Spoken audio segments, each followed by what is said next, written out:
session. Now, I wanna share quickly.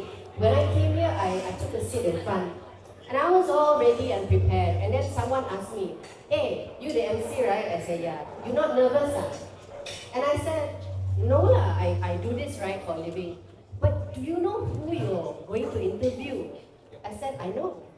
"Do you know how big they are?" Size, That one I didn't say. And then I was like, "Yeah, they're pretty big. I'm a fan as well, right?"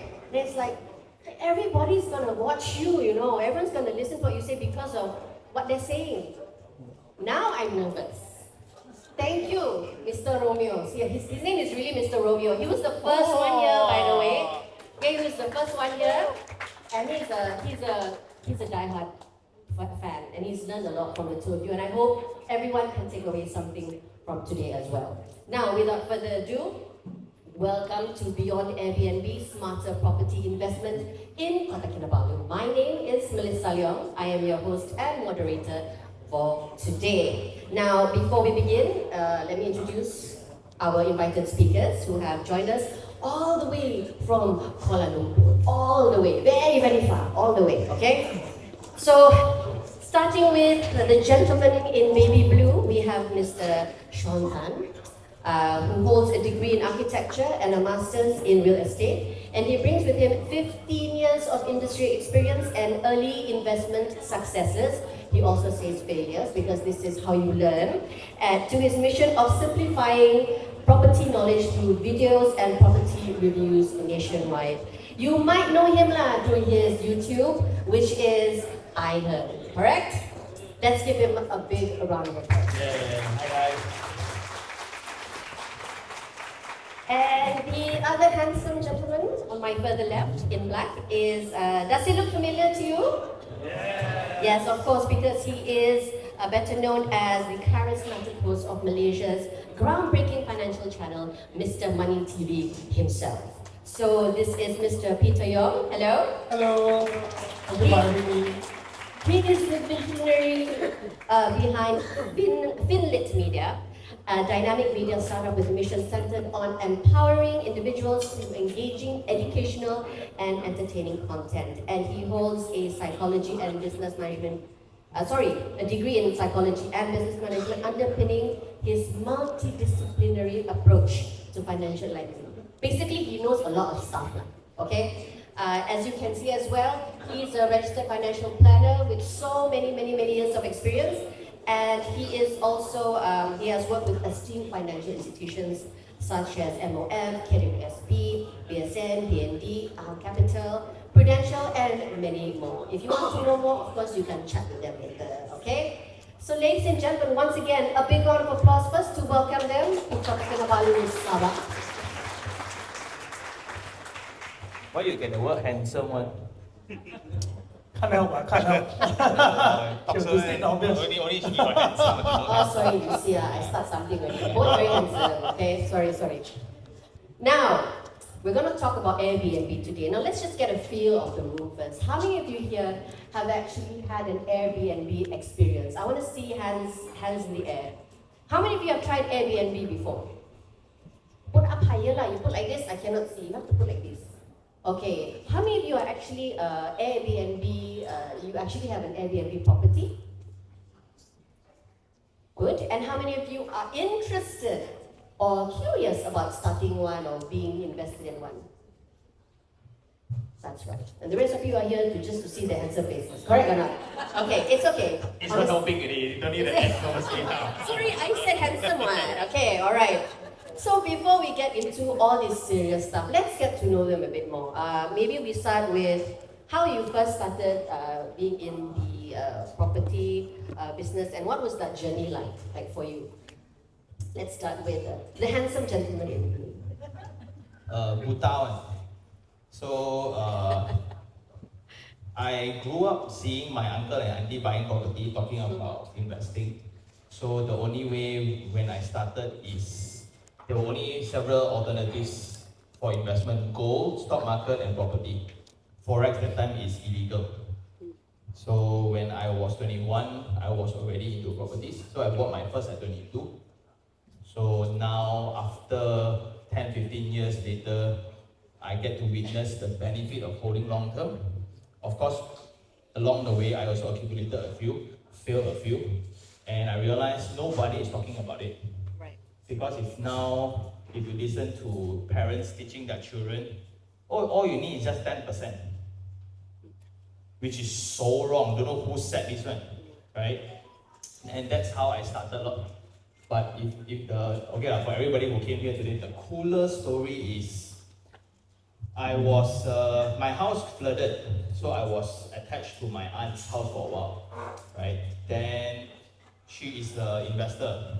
So every week or every month, she will send me go down to the factory area and collect check. I collect until the third month, right? I got a bit fed up.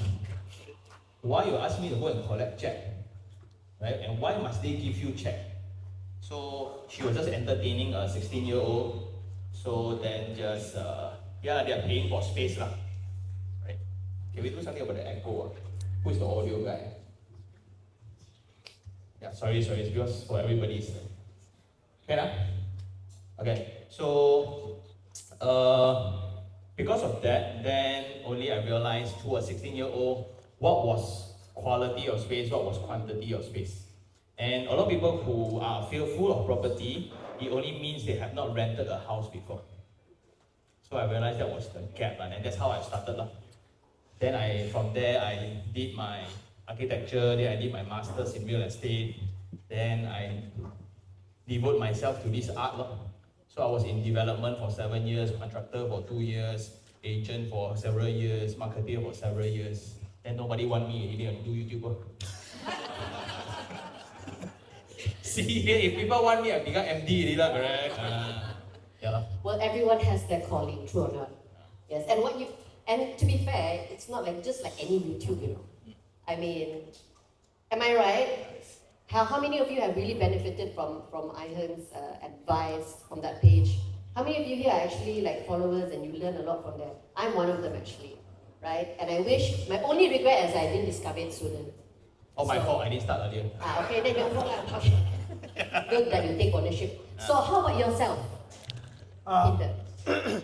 Hello. So myself, I'm a little bit different from iherng or iherng actually. You want to clarify that first? Oh, sorry. Yeah. No, it's okay. It's okay. Hey, go. So iherng or iherng? Iherng. Iherng. Now I'm really nervous. It's okay. Sometimes I also get a bit confused. Okay. Like I thought iPad, like iMac, and iPhone. So iherng. Okay. Yeah. It's okay. So I myself, I'm different from iherng in this sense where I don't specialize in property, while I do invest a little bit in property. So just a little bit of my background. I actually grew up in PJ area, Semenanjung. Yeah, and I come from a family whose father went to bankruptcy. So I was always told that money is something that is gonna give you trouble. Yeah, and business will get you into trouble. So I believe in that for a very long time until I went to university. Then after I read the book, the Standard Book, Rich Dad Poor Dad, right?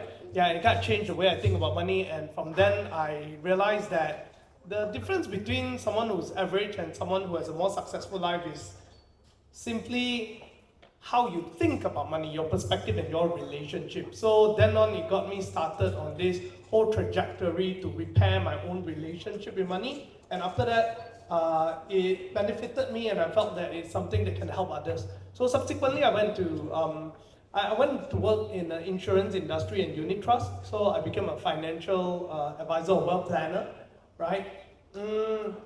But after about 10 years doing it, I felt that I enjoyed the education part, but I didn't quite like the part that every time when I see someone, I can only make money when I sell them something, right?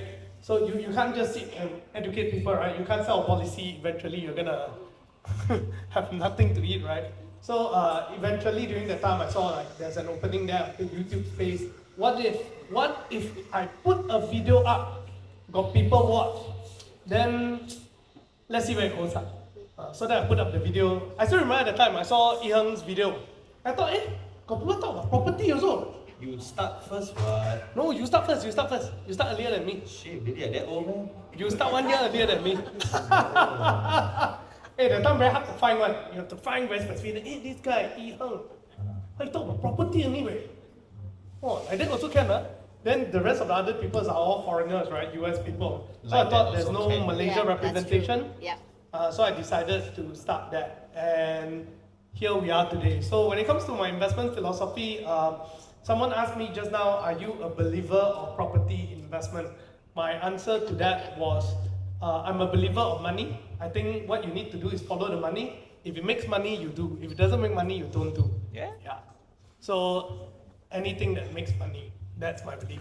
Very sound advice. Now, since we're talking about property, like, just a little bit background on you. Do you guys remember your first property investment? What did it teach you? Wow. I'm still holding it until today lah. And that's how I started my property channel actually. Like this exact question. Okay. Because I believe everybody's first property is like their first love like that. You can try to forget it, but I think you'll forever remember it lah. And that is my greatest lesson from it is the 10%. Okay. Everybody tells me 10% only. So the property was 330,000. I only had 33,000 in the savings. Then I silang lah. Everything in, all in, right? All in already, then later lawyer called. I thought 10%. Then later bank lawyer called. Why you two lawyers don't talk to each other, right? Then later stamping fee. Correct. Yeah. Then like, no, I stamp 30 cents only, right? Okay, this is the 22-year-old me. I don't know what is stamping also. Yeah. So everybody is like, then when they start, then when you get the keys, the renovation, the management, the utility deposit, everything. So I bought the property, and for the next 6 months, nothing really lah, because all go into the property lah. That's why until now it's not 10%, it's 18. There you go. 18%, that's the number. Yeah, for sub-sale. Okay. Remember that, everyone taking notes, huh? Okay. Alright, 18%. Yeah. And Mr. Money, what was your story with property? So I started my investment in property. So the first thing that I invested in was property. Second thing. The first thing I invested in was stock. But property came right after that. Because I realized that if you want to make money in stock market or anything else, right, you need a lot of capital. So I remember the first year I invested in the stock, I put in 7,000 ringgit. I did a decent return of 20%. Wow. I was quite happy, right? And I calculated the number was 140 ringgit. I wasn't too happy after that lah. Didn't really change my life. Yeah. So after that, when I calculated everything else, then I realized that property is probably the only investment that when you start off, you get to take on a leverage where it allows you to control much more than you can afford. Now, yes, there are other instruments that allows you to do that, but way higher risk. Way higher risk. For example, margin and so on. So I felt that risk to return ratio, property makes sense to me, so I went to property first. So the first property I looked at, I remember, was Ara Damansara and Subang Goodyear Court. Remember the time LRT starting to... Which one? 13? The one right opposite Summit. Okay. Yeah. So that time, that area was considered a dead area lah. No one likes there. And then Ara Damansara also, people say a dead area, no one likes there, right?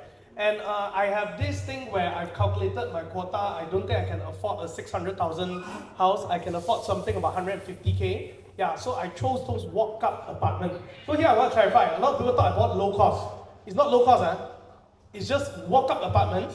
It's cheap because no one want to buy, because that time condo became popular, so no one want to buy walk-up. So that's why the price didn't go up, right? So a lot of people thought I bought low cost. That's not the case. Yeah? Now,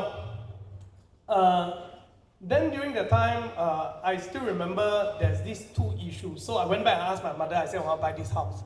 Then my mother said, hey, look at the terms. Then I see, oh, master title. The time I don't even know what's master title, right? Then my mother said, huh, master title? Cannot one, all this, very mafan. I tell you, boy, don't buy any form of apartment, all this condo, because you'll lose money one. People complain, and you got issue, all the JMB. So I listened to my mother. So that time, the offer that I got was 150,000. I think 2 years later, each of those units, I think the Subang one became about 300,000, the one in Ara became about 300 plus thousand or so. So I missed my boat lah. So I think that's the first one that I want. That's the lesson for you. Okay. So now that we're talking about properties and stuff, let's dive into Airbnb. Now, since you guys are very familiar with the online community, what is the one common property or Airbnb myth, right, that you don't quite agree with? What is one online thing you always hear people say, and then it's like it's not true lah. Besides the 10%, what are the Airbnb or property myth you'd like to squash today? Okay, a lot of people like Airbnb. I put this online also, so it's very open. I spent like 3 hours tracking Airbnb people. Because everyone expects to just buy, lay back and collect money. That's all. So it used to be, okay, so this is, I'm not referring to any projects, but this is the common mistake of Airbnb. So a lot of people, why Airbnb format of housing became popular? Long-term rental cannot cover. Room by room cannot cover. Right? I rent out by head also cannot cover. But, so what's the last resort? I sell by day. So after you put in Airbnb, whatever terrible project also got ROI positive one. So because of that, everybody thinks that, oh, Airbnb sure make money. That was the initial stage, right? But after that, we see a lot of problems within illegal operation of Airbnb.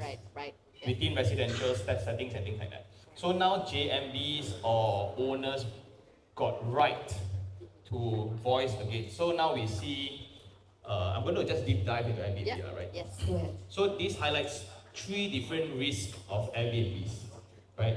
Number 1, from a national level risk. Singapore banned Airbnb, right? Do you think Malaysia will ban? I don't know. They all said also, but Penang banned half of it, which is the second level of risk from a state point of view, right? So Penang residential property ban. Right. Selangor just executed. You can only run 6 months, 180 days. Okay. Then, from a JMB point of view, any moment of time, we all residents all come out together. We don't like Airbnb. Right. Yes. So suddenly, when you turn back to without one level higher, how I consider a property good or no good? This investment good or no good, right? The more alternatives that the rent can cover the installment, the better. Means long term can cover, short term can cover, medium term can cover, room by room can cover. Worst case scenario, I don't mind staying myself, which is not very correct, but a lot of people like to place that at the last resort. If all of this fulfilled, only it's a good investment for me to buy. Right. Okay, so now if Airbnb is your only resort to break even for this property, it's not that great of a property actually. Okay, so the myth, the gauge of a good property needs to fall way beyond just Airbnb rates. Right. Because that's the easy way out actually. There are a lot of people, oh, for better engineering in terms of numbers, operator 70-30, you lucky you get 80-20, 80% your share. But they forget that it's after cost. Cost not you set one. Right? Yeah. So that's the dilemma. Right? And for Airbnb projects, then new ones are always better. Just like hotels. Right? New ones are always better. So whatever hot, 4 years, what else? What's the next? What's the next? That's how KLCC properties are behaving right now. Because I'm making all this remark because of this blooming of 12,000 units around KLCC. Okay? So that's one. The second one, sorry, if I take a point. So a lot of people then buy Airbnb just in case I need a holiday home. Wow. That one you very rich, but the 5-star hotel is actually cheaper. Right? Don't buy an Airbnb just because I need a holiday home. Just in case every time I go back KL, there's a house there. Room rental, how much money? Right? You can go and stay 4 seasons, also never mind. Why want a unit by itself? Okay? But if you know how to operate, if you make that informed decision, you know what to do, you know how to manage the operator, you know the terms and conditions, I see a lot of people make a lot of money. Because it's beyond your 6%, 8% annual. It's definitely 15, 20%.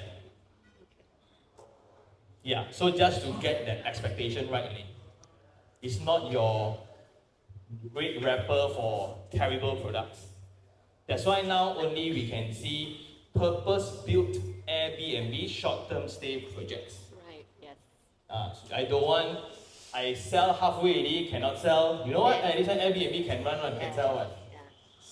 So that's one of the main myths in the market right now. Peter, is there anything you want to add on to I this? think Ian already said everything here. I think just to summarize it, I think what he said is very true. At the end of the day, a lot of people think that Airbnb is you sit there and collect money. That's not true because Airbnb is actually a business. There's quite a lot of work involved, right? Yeah, and I think last time, before there were like common operators, it used to be like the owner themselves go and do everything. Then after the other owner start realizing, ayo, I love the money, but I got a lot of work. Then I was like, okay, let me do for you also, then I take a cut. That was how it actually evolved. End up, it became an Airbnb operator as a business itself. I think the first few groups, quite a lot were actually property investors themselves who joined classes together, then they went and buy together, they end up helping their friend take a cut. I still remember during those days. I think just to put it on the bigger scale wise, you also want to understand a few things when it comes to where to operate an Airbnb. Since you touch on more on the micro side, how to run it, I'll touch a little bit on the macro side. I think what you need to understand is when you want to operate an Airbnb in a particular location, you want to understand the demand of the people there, right? So for example, if you're operating in KLCC area, you know that how many regular tourists are coming in and what's the preference that they want, right? These are things that you should have a rough idea about because the truth is not everywhere is suitable for an Airbnb one. And not every city people really want to live in an Airbnb. There are some cities people actually do prefer to just live in a resort and, you know, I want that nice service throughout, right? So then your question will be when you select a particular location to operate an Airbnb or you're buying a property for that purpose, you may really want to go online and do your research and just see what is the take-up rate of Airbnb and what are some of the things that people will complain about, right? And this is something very important, right? I think it's called reverse positioning, which means that if let's say you look at a particular area, there is a lot of Airbnb, but most of the Airbnb profile are, let's say, studio units. And you start seeing online, there's a lot of people who actually say like, hey, if only we can get family units, but it's gonna be difficult, then there could be an opening there lah. So you may really want to pay attention to these kind of things. But that's a bit on the soft data side that you have to really extensively research. Thank you. Gentlemen, just sorry to do a quick interruption. I have a special announcement once again. Let's see who's the lucky person here. Car number SYB900. We kind of request you to relocate your car. Thank you. Okay, we'll pretend don't see lah. Don't face here lah. Okay, we don't judge. Maybe he's in a rush. He wants to be here quickly. So he just park. It's okay. All right. Sorry to interrupt, No guys. problem. Okay. Back to the Q&A. Now, you did mention something about ROI, right? So now, when we talk about ROI, when investors ask about ROI, what should they really be evaluating when it comes to Airbnb? Okay. A lot of people look at only the high side, meaning how much money I can earn. Yes. I prefer to look at how much money I won't lose. Wow. Okay. Okay? Glass half empty thing lah. No, not exactly. No, like half full, half empty. Which one you want to see lah? I prefer to see, because good or not, everyone else will tell you. Right? To me, I'm not interested in that. I want to tell you, if long-term rent can already cover my installment, I can buy already. Yeah. Okay? So that's my baseline.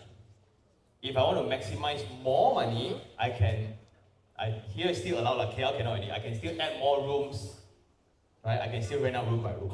Right. Then I can run Airbnb. So that's maximizing. So how good are you with that? That depends on your furnishing skills as a renovator. So if you want to use promo code, the makeover guy, Sean Tan Makeover 22. So makeover guy is also here actually in KK. So you can use the promo code if you want to, but based on that one, I've documented a lot of my own units where the furnishing actually makes a difference. But when it's used for Airbnb, right, it's even more important. Because why you want to go hotel? You want something different, man. If the hotel looks like my house, I stay there for what?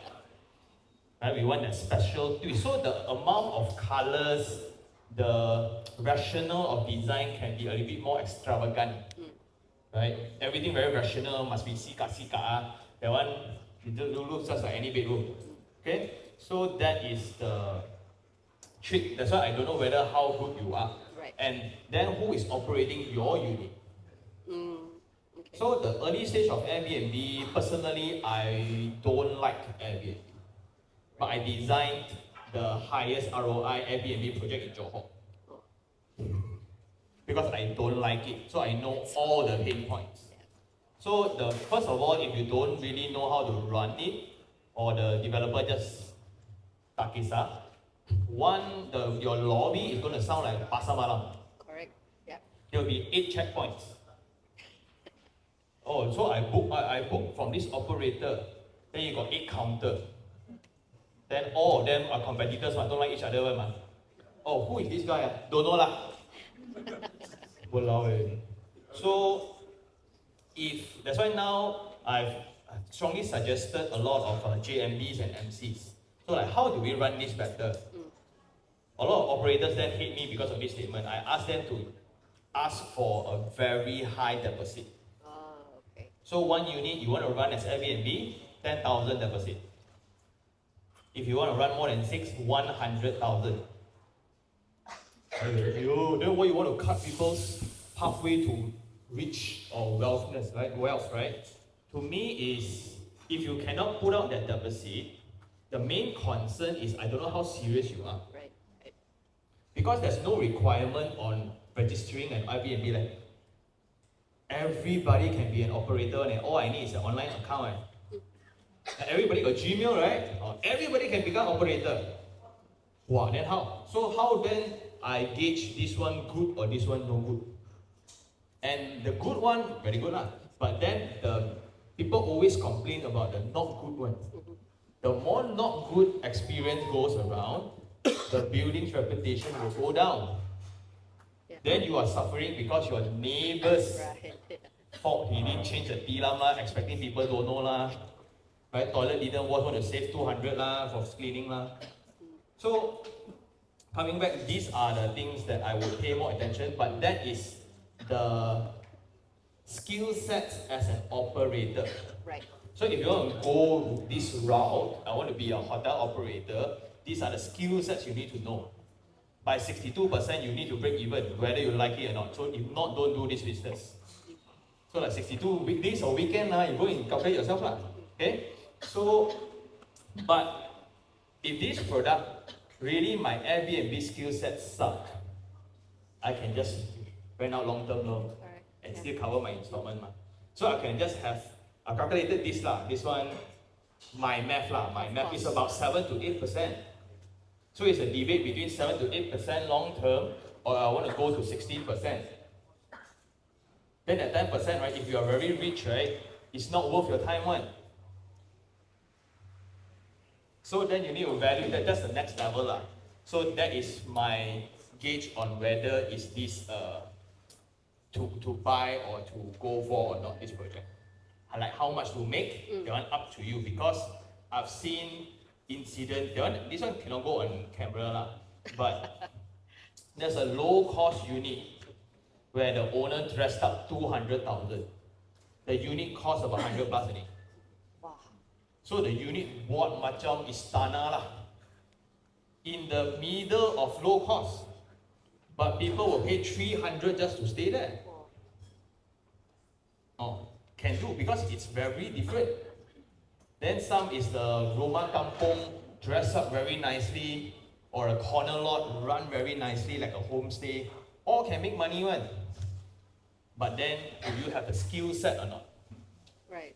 So the market, because ultimately what you say is true, it's a business. Yeah. You need marketing, you need furnishing, you need branding, you need hospitality, Correct, got cookie, you know, all these kind of things. All the little matter. extras, little things matter. Yeah. So if you're detail oriented, I mean, this might be up your alley, right?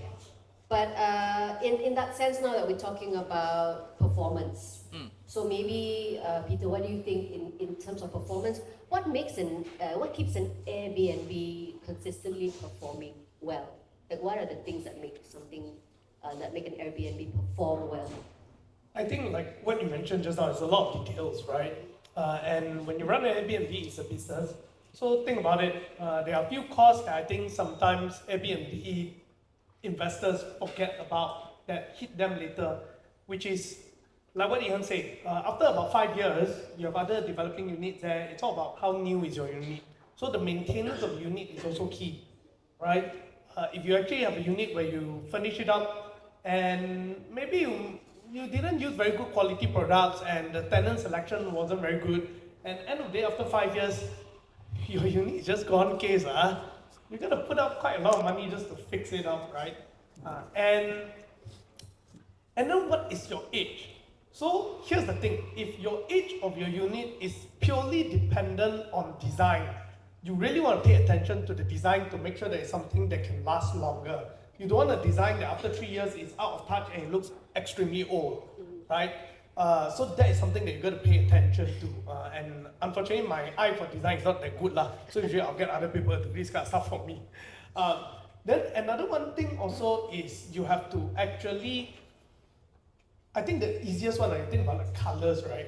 You know, color go out of touch the fastest, because every year there's this Pantone thing, the color tone thing that comes out one for designer. Color of the year. Yeah, color of the year, right? So if your color is too far off, I'm so sorry lah.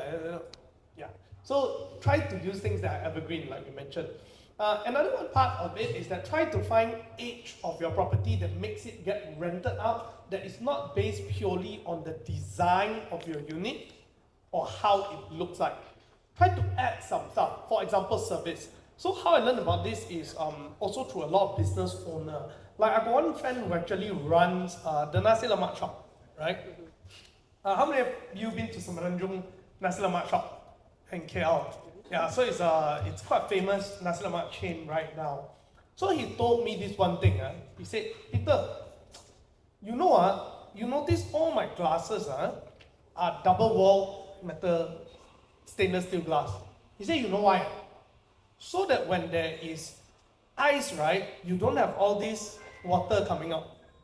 So your table is always dry. Wow.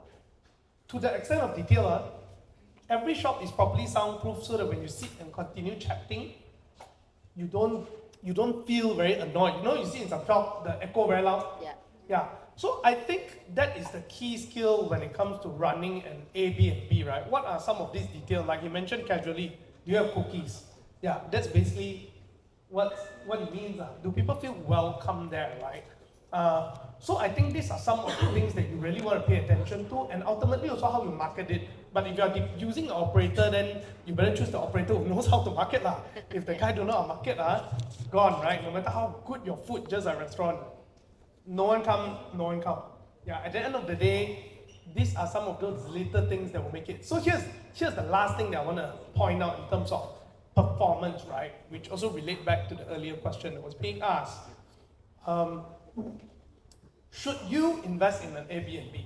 I think it comes out to two very simple things. Number one, are you interested in it? Okay? Don't talk about return first. Do you like it? if you don't like running this kind of operation, right? No matter how much money, you won't be happier. How many of you have thought about quitting your job, even though the job pays you quite well, right? Yeah. Yeah, happens, right? So you need to like it first. If you like it, the return a little bit lower, also you're willing to do. Yeah, that's just how it works, right? The one money can buy. Then number 2 is this. If you're neutral about it, you got to do a calculation. Try to estimate your 3 to 5 years cost of running it, time cost, renovation cost, marketing cost, all this kind of thing. Give it an estimation. Now, if you tell me you do not know how to estimate it, I tell you you're not ready to do it. Yeah. Do not do something if you do not know how to estimate your cost, right? So estimate the cost, including minor refurbishment to make your unit look fresh. For example, repainting it after 5 years or so on, or making sure maintenance is good. Then you calculate those numbers and ask yourself, with this kind of return, is it worth it? Right. Yeah. Yeah, because if let's after calculate everything, right, then you realize, oh my goodness, plus my estimation of my own hourly cost, I'm only getting 6% return. And I don't quite enjoy it. Then you have a problem. You will be like, might as well I take the money, put in KWSP. You will think like that. But if you enjoy it, your time cost now is a different calculation. You will say, like for example, Iherng, I'm pretty sure his time cost is free to manage property. Because he loves it. Right? But for someone who doesn't love it, it will be, might as well go and do other things. Yeah, so these are some of the very fine things that you really want to calculate. It's like what they say, if you do what you love, you never have to work a day in your life. That kind of extreme lah. You know, like what you guys do, you love what you do, right? That's why it comes, not to say it comes naturally, everything needs to be learned, but it will, your absorption rate is higher. Anything else? Yeah, just to add on, I don't think you guys will have chance to furnish your own unit. If you buy this, right, most likely what's going to happen, you're going to have a dedicated operator. Right? And the dedicated operator will have dedicated furnishing levels. And most likely it will be done by their own contractor. Right. 35,000, take it or leave it, right? So usually it's 35,000 or 42,000 upfront. This will be the split of profit. We estimate by this time when you will get your ROI. It's not so much on if you want to do, if this project allows everybody to freely express yourself, I will not buy. So that goes back to the original problem of every operator will have their own thing. I got 2 units, I want to set up a booth already. No. Okay, I want to be as close to a hotel operation as possible. So it means what? Maximum 3 operators.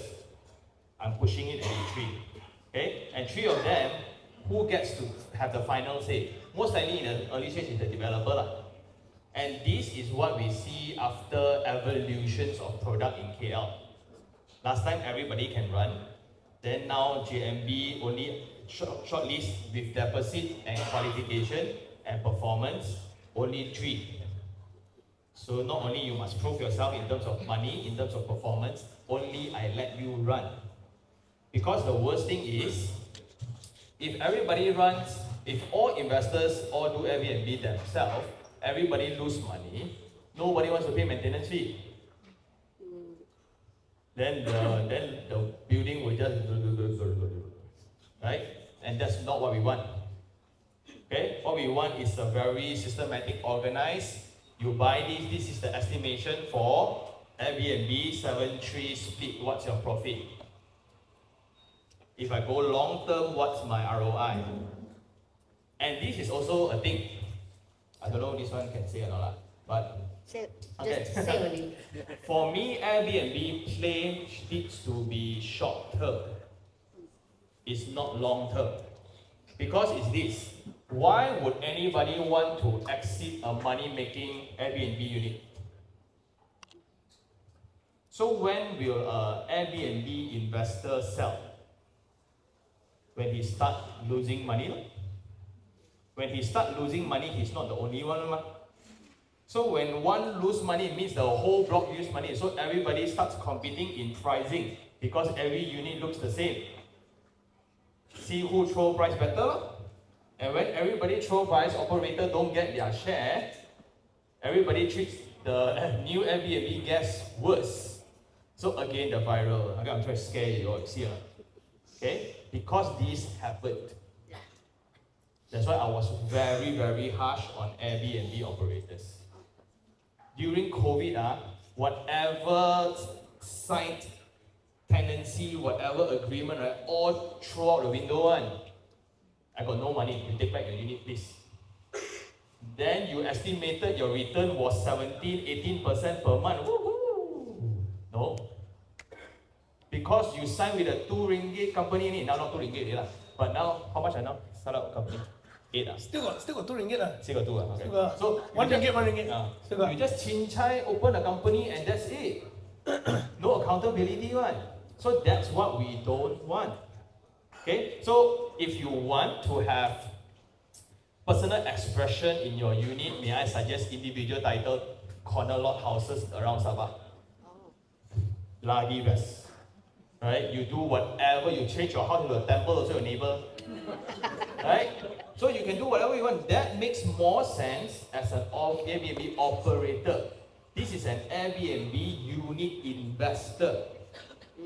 Right? I want clean hands money just deposit to my account. But the work is the decision making, not actual go and change tower. You want to change tower, man? No, ma. I want to collect money anyway, ma. Right? Yeah. So just to be very, very clear about it, lah. So now that we've explored ROI and performance, investors are also worried about oversupply and market risk, right? So oversupply is something they worry about. In your experience, when does it actually affect returns and when does it matter less? Oh, I don't understand the question. When what? When does oversupply affect returns? Oh. And when does it actually not matter less when you talk about oversupply? You are speaking to a real estate maximalist. So, since I've joined the industry, like my first unit is like 15 years already. Every year, terrible. Economy, every year terrible. Every year, no bonus. Right, boss, huh? Right? Your staff, this year terrible, no bonus. Every year, the same one, then the car keep getting bigger. Right? That one don't say. Then, everybody keeps saying oversupply. Then this morning, when I was answering somebody else, I cracked it. KL oversupply will affect Sabah, no? But as overall, Malaysia property oversupply. What you talking? Right? So it doesn't matter, ma. So city center oversupply or Tanjung Aru oversupply different, ma. One is tourist center, one is locals, ma. So if we pay more attention to local dynamics, a lot of people won't go that far, only a nerd will do that, right? I go by street. And if density is a problem, Mont Kiara would have failed. Yeah. Old Klang Road would have been auction fiesta. But did it happen? No. In my opinion, that's why I was here only like 2 years ago. Maybe 2 years ago. Everybody say oversupply, what? Did you look at the rental rate now? Told you. Right? So, because of that, everyone worry about oversupply because there is no clarity in number of units. We are talking about 6532 units, not 几百千间. No, like a few 100,000 units. Like, where you get the numbers? Oh, newspaper put one. Newspaper never put good news one. Because every time a person try to tell you good news, I'm trying to sell you something. Yeah. Right? When I tell you, oh, my portfolio ROI rental year on year increased 12%. Proof. Show me your S&P, show me your tenancy agreement. Walao. When people say market going to crash, yeah, I think so too. But then they still buy on it. All people still make money on it. So to me, oversupply or not is a very personal gauge on the market. Then oversupply in which segment? Then do we compare, okay, a classic example since we are here, right? This is a mixed development. Do we compare to a pure residential? But if you don't want to buy, you will what also compare, right? office also compare, just to make the number terrible lah, because I got agenda ma. But if I want to tell you good thing, then it sounds like I'm selling already, right? So then, to me, relevance becomes more important. Speaking from experience in owner and in Mont Kiara, every other unit is residential, pure residential. I go with a mixed development. Because ultimately, I believe all of us will pay money for convenience. So if you're a seasoned traveler, you will go, do you necessarily go for the most exclusive hotel or the hotel that is closest to the place that you want to go? Point proven. So that's why it's important that this is a mixed development. Then next to you, you will have the exhibition center. There's a reason to go, right? If it's a beautiful #1 architecture out of nowhere, right? For what? Right? Unless it's like a few hundred million kind of thing, but that's not my league. So that's what I'm trying to say. So to me, it's a bit harsh, but I just want to paint the picture very clearly. Okay? Have the right expectation. Then we have a very good future. Peter, anything Sorry, you I think want next time you can answer first. Anything I you think better answer? that way. I feel paiseh also. Sorry. No, it's okay, it's okay. I will give the other side of the picture, right? For me, when you talk about property oversupply, I think just like what you say, actually true. It's called oversupply, and you're not even calculated in terms of sub-sales or more, right? But here's the thing, if you actually look at property is very unique because it's not a flat distribution graph, which means that the population in each location is different.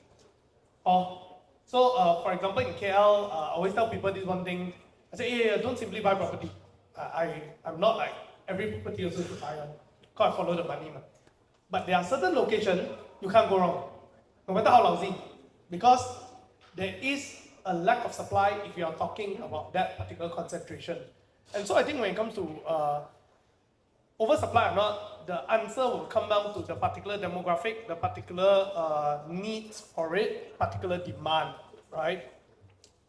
So that will come down to how much you understand a particular local market. But there are a few rules. The rules are very simple. It's all about center of population. So population always come down to one same place. Population is never scattered. Ever since there's civilization, ever since it's commercial, how placemaking always works is when there's a concentration of commercial activity, it draws people in, leading to what you say convenience. So people will just want to stay near. So people would rather stay in smaller house, more expensive house, whatnot, to be near, right? So if you actually go with those kind of things, it will work. So the question now is that when you look at a particular place, on a local scale wise, you want to ask yourself, if I'm going to invest in this place, how many of the similar type of property is there? Right? That's why you notice for Jesselton V, one of the things they talked about is actually the view as well. Yeah. Why the view? Because then you want to look around the area and ask yourself, how many properties here will have a guaranteed view for the next 10 years? Right? Or how many views are there? Because again, by design of development, it is by design for Airbnb, right? So, and we know that if you're talking about Korean tourists, China tourists, you will notice one of the asks that they want is actually good view. Correct, yeah. Standard right? Good view. Yeah. So that good view is, you cannot renovate it out, put it this way. So you want to ask yourself, is this question of oversupply or not will depend on the particular unit you are purchasing, unique to the particular location, unique to your particular target market. Yeah.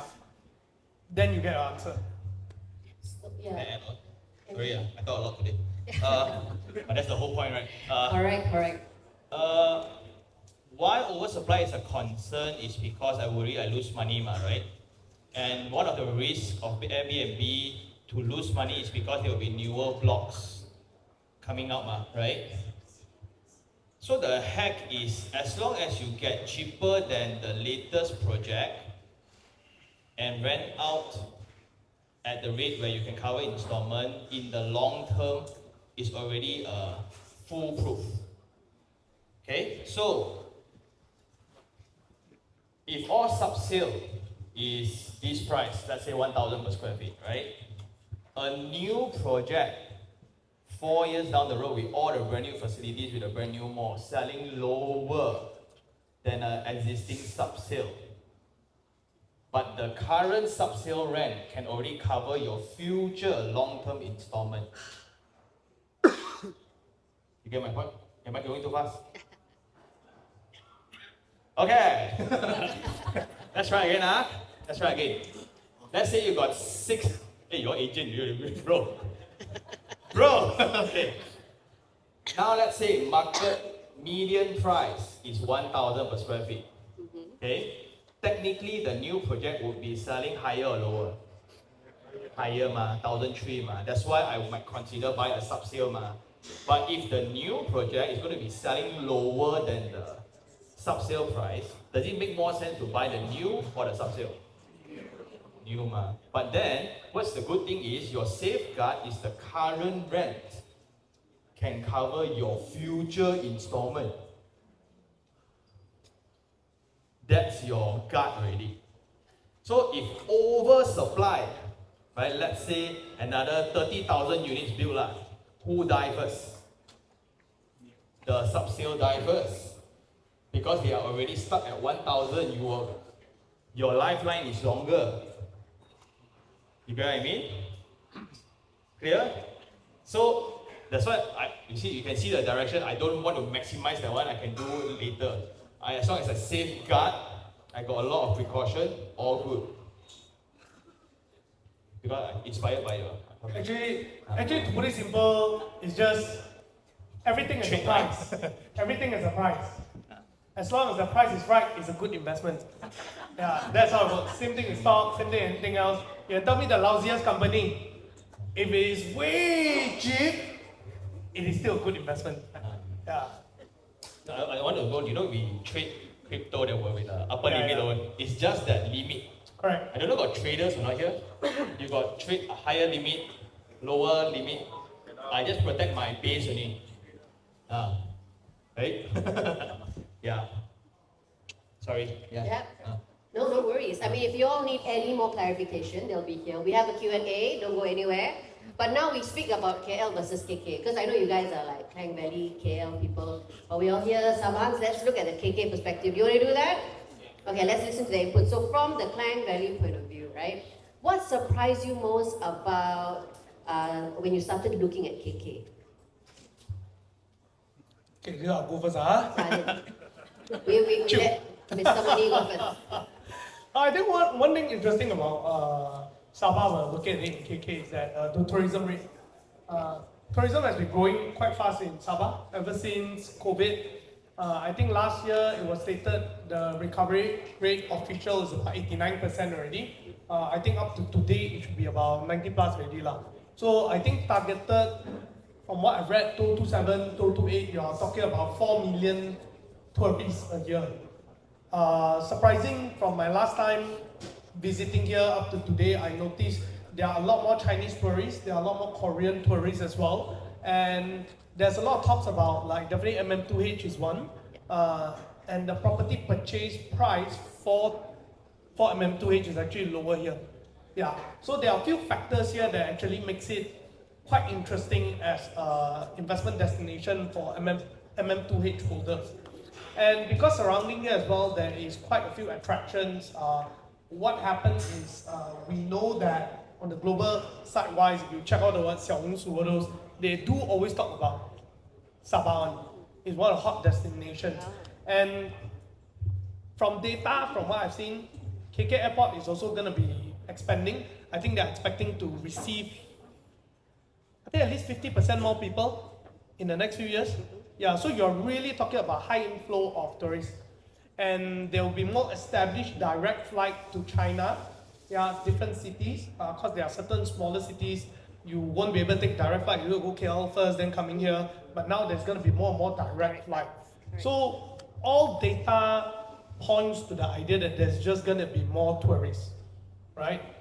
And here, well, if you look at the estimation of increase, then there is a play when it comes to Airbnb lah. Yeah, I think for this and KL wise, KL is more marginal. Right. So if go with his theory just now, right? Right. On protecting your base, here there is some sort of an obvious protecting your base kind of thing on the macro level. I think on the micro level, he's definitely much more familiar than me. On the macro level, this is what I seeing.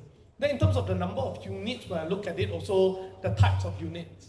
When you're talking about tourists coming here, you want to get an Airbnb unit.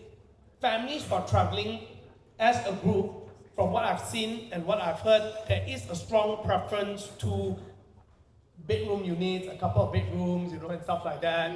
And then people can come together, then there's a lounge.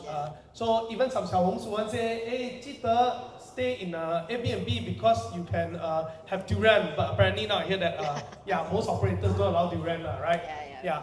So I think here are some of the unique things that you want to pay attention to, and also in terms of the sea view. Because when I look at the Airbnb wise, I don't think many of them are really right beside the pantai and you have a nice sea view. I think quite limited. And from what I've seen, so I went to Airbnb and I see what's the price range like. I think most of the Airbnb offered in KK here are not the luxurious style one, are the more middle range kind of thing, like friendly for more budget travelers. Yes. So from the design, from what I've seen, this is more catered to the higher end people as well. So it can form up some sort of a, like you said, there's a margin there that looks like the base is quite covered. Yeah, so this is something that is quite unique here. Because in KL, I don't think the data has come to the point that I can look at it and say, wow, like that. Yeah, but still there's still pockets there in KL. But here it's quite obvious. After the last visit, I go back, I straight away buy another unit in KL. Because KK's property is that bloody expensive. I'm serious. Close eye 1,000 per square feet Bukit Jalil with stadium, G-Dragon come, Tham Wing Lam come, right? Everybody come. BTS coming. Oh, BTS, what? How we know? Because you're going. That one different panel discussion. Only 900 per square feet Mon Kiara with 4 international school, expat focus, so much job opportunity, 950 per square feet. Here got sea view, 1,100 per square feet. Right? So then, because of that, local people all makes money from landed homes, right? Correct. In the past 20 years, I made a list. So there was a meme, like if you are not into properties, right? Suddenly you wake up, you look into prices of today, right? All 4 digit already, right? Penang already 1,000 per square feet. Right? So JB 1,100 per square feet. Then a lot of people, bro, where's KK? At KK. Because even locals are complaining, bro, you KK is crazy. Landed house, you buy, sure make money on it here. That illustrates the whole concept of demand and supply. Then when I still remember, like, bro, here too many high rise, my God. Come KL. Right? KL, like in Bukit Jalil itself, Bukit Jalil, like one. Like Kowloon there, I know. Look around. Yeah. So it's like 12 new launch in a month. Wow. That was how crazy. Then you look into, that's Bukit Jalil, KLCC. KLCC, another 18,000 units completion within the next 3 years. Here only how many people are? 18,000 units, no. You don't talk to me about oversupply in KK, bro. Right? So the thing is this, I think in that set of pricing, right, this should not be your first property. It's going to be a big debate because you need to sort out your landed homes first. That's almost a guaranteed play for locals. Okay? Because you come but you sure make money on it. And if you don't buy, your people buy out. Okay? And the worst thing is this, I tried to look at data, but I don't believe. Your median income was so low, man. The Sang man so expensive, you all with that 2,000 median income can eat, man? I don't think so. Right? So where all rich people, eh? So okay, so this is the play lah, right? It's a debate if you sort out your home, right? You have a staple KK game already, then this may be a very nice add-on to your portfolio. Try something new. Okay? To me, this, if I want to buy an Airbnb one, which is now I'm in conversation with another one, depends on this developer want to sponsor me or not. I want to try owning an Airbnb unit. So, but if I want to try, if you talk about tourism, KK or KL got more people go. Tourism. What do you KL definitely lah. Right? KL is the biggest obvious That's why supply there strong. That's why Demand strong, supply strong. but that's why suddenly when demand versus supply, cannot. Then suddenly hear more within grabs. Okay? Then another thing is some people cannot afford to imagine owning a property overseas, right? What if their pipe leak? Do I fly there and fix? If you are still in that mindset of everything DIY, you are not ready for this kind of portfolio, right? So to me, if you're a KK local person, sort out your local game first, which is that landed property. Then if you got enough money already, this is an add-on, no-brainer. Okay? Then, welcome to KL. Because my thing is this, there's 300,000 fresh grad every year. Where they go? Only that 50 stay here only because they leave a business. Okay? The remaining 299, 500 people all go where? KL. That is why my Mont Kiara unit, I can proudly say this now because tenancy signed already, chopped already, stamped already. 900 square feet, long-term rent, 6,000. Oh. Like that only. That's how big. Like that only. Like that, 6,000. Long-term rent. Okay? KK can never happen one, right? So, but KK is not too far off also. Next door you can see, so here is about 450 to 5 ringgit per square feet. Okay, for calculation wise, is every 500 square feet is 2,005 lah. Okay, am I going too fast again? Everybody like? It's okay, got coffee later. Okay. Oh, for coffee, everybody next time must listen to the show, must drink coffee first. I drank 3 cups already. No wonder. So, like a chipmunk, like. So that's why my take to this is that should be the shocking factor. What you all think is expensive, right? When you come to KL, right? Oh, everything is damn bloody cheap already. But you will see the sheer intensity. Can people stay one man? Because one project now is 3,000 units, 4,000 units. Easily. If this next tower is high density, it's a luxury in KL. So again, real estate is a very micro location game. So you gotta really be in depth with the mindset, then only you know. So only in Malaysia, unfortunately, I look at data half-heartedly. Because even Prime Minister say whatever, build first only I believe everything also can U-turn one. Well, you all act so surprised, you all don't know right? Right? Everything can U-turn until the piling is done, only I think is confirmed. So this is what I learned from Singapore investor. Whatever newspaper say can believe one. They say 15 years. Oh, then they believe, then all the investment all start falling in already. Ours one where God. Right? Your highway so long already got finished, man. So that's my understanding, and that's the shocking part about KK to me. So that's why every time I come here, I go back here, I buy one. Then I go Kuching. Lebih kurang ni, crazy expensive. Then I go back here, I buy one. So I should not travel that much. Not to KK anyway, is it? Yeah. Okay. We have to wrap things up. So just a quick, rapid question at the end. What is the one piece of advice you want to give to someone thinking about Airbnb investing? What is the one thing you want to tell them? Maybe we start with Peter over here. Look at the numbers. I think numbers don't lie. At the end of the day, once you calculate out, you will know what's your ROI, what's the estimated return, what are the risks that you're taking. Then there's nothing to hide.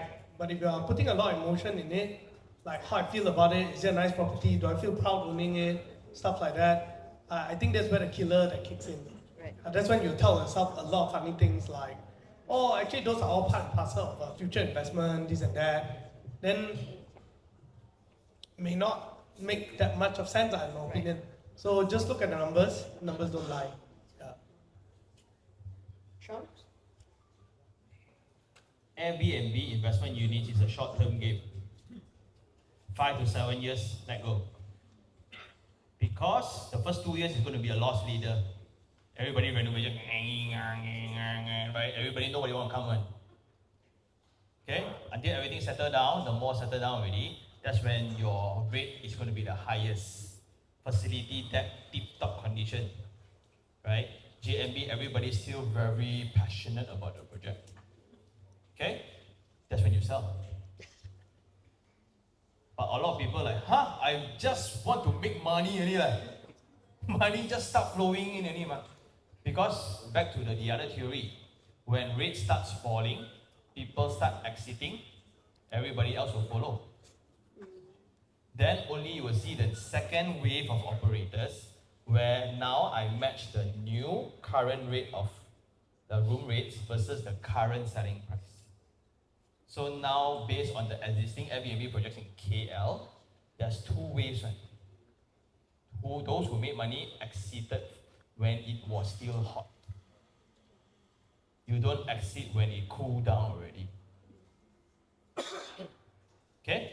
And it shouldn't be your first property. Ayo, Sean, but it's on 400,000 eh. That's the only thing I can afford that work harder.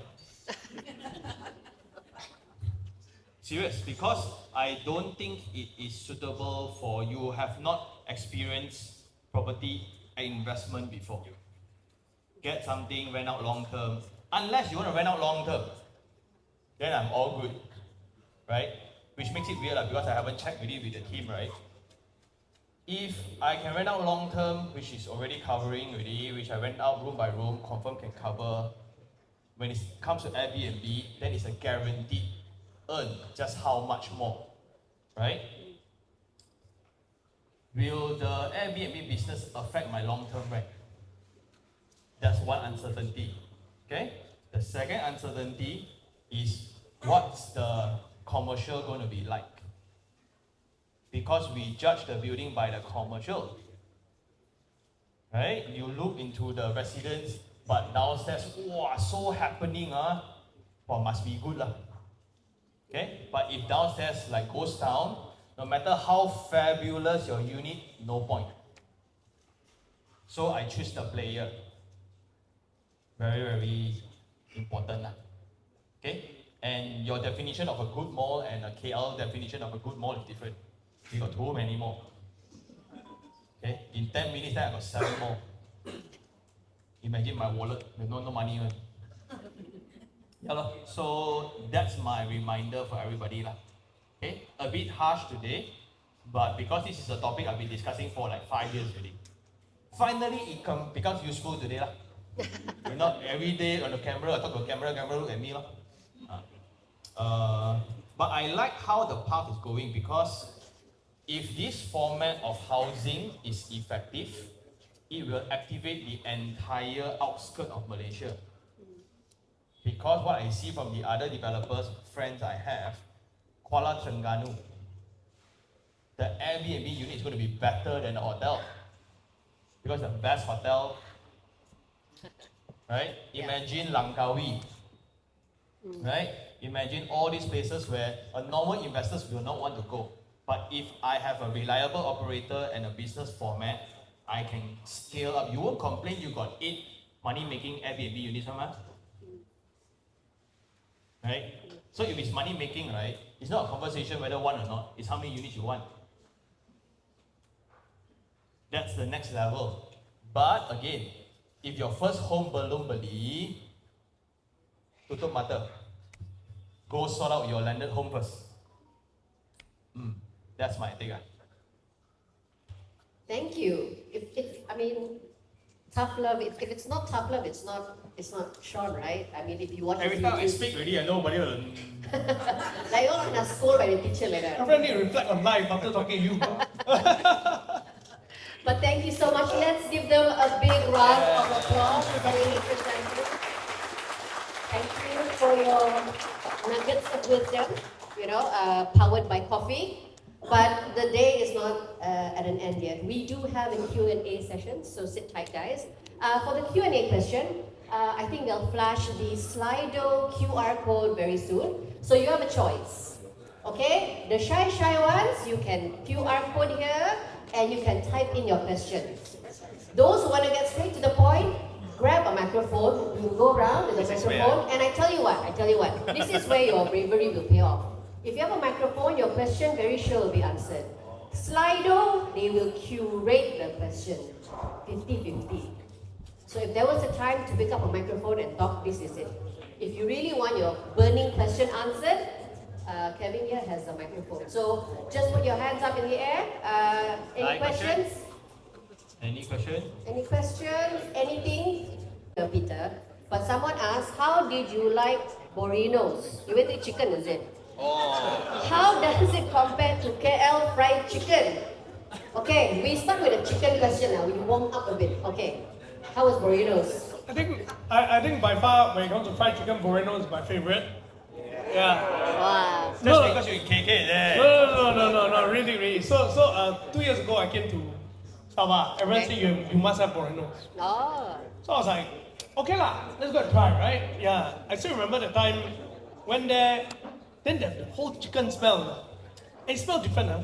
You tried it, no? No. Puchong got man, only to come KK. No, you must try the KK one, bro. It's different, bro. It's different. I have to say, having it here in KK itself, it's a bit different. I don't know whether is it because the chicken from different farm, something like that. I'm not really sure. Or maybe it's just emotions. Hey, right? but it's true, like, do you know Johore's KFC is better than Singapore's KFC, right? Oh, do you know that? So now you all have to go and try lah. Because the chicken supply is different. You know why not? Why? Because Singapore chicken healthier, need to run more, so less fat. Just like their char kway teow, no sugar, no nothing one, no oil their char kway teow. But I have to say, Sabah Moreno's is seriously one of the best. Okay, so we have the answer. Then whoever asked it, I hope now you know. I don't know who is it spying on him. Should we get security or something? Okay. Oh, we have questions in already. Since no one, the microphone is still here. So let me just ask the question. Okay. This person asked, if I want to invest in Airbnb now, what should I prioritize when choosing a project? Especially with so many new projects focused mainly on tourism.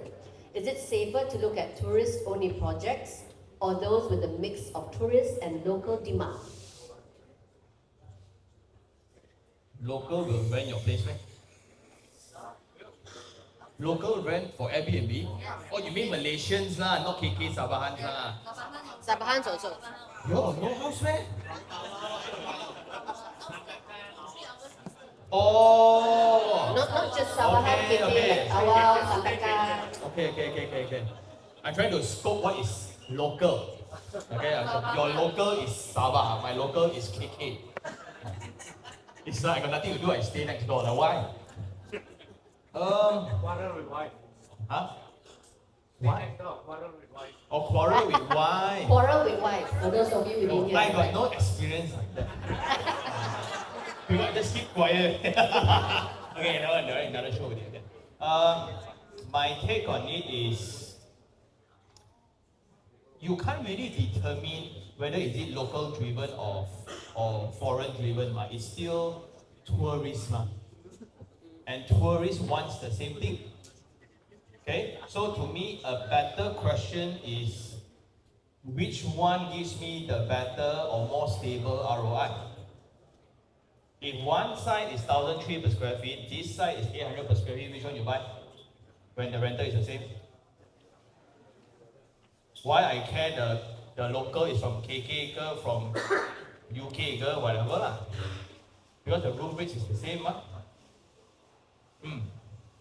Unless we want to debate about furnishing, then a bit different. Because my last trip here, I stay, what's the hotel in Tanjung Aru here? The Shangri-La. Shangri-La. It's like a little Korea like that. Breakfast got kimchi only. Yeah, correct. Oh, this annyeong. Then my kid also suddenly speak Korean.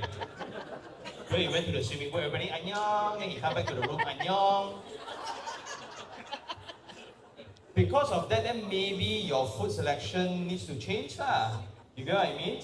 But if you are talking about like Mont Kiara units must have bathtub because a lot of Japanese stay there. So every unit must have an onsen. Oh, wow. Only in where there must be a hot and cold water one. Must have. Next door Singapore don't have one. Okay? So this is a very focused design treatment. But if you want to talk about rates, the same one. So I don't think it's that important. I just see which one gives me the highest ROI. I would argue also beachfront, right?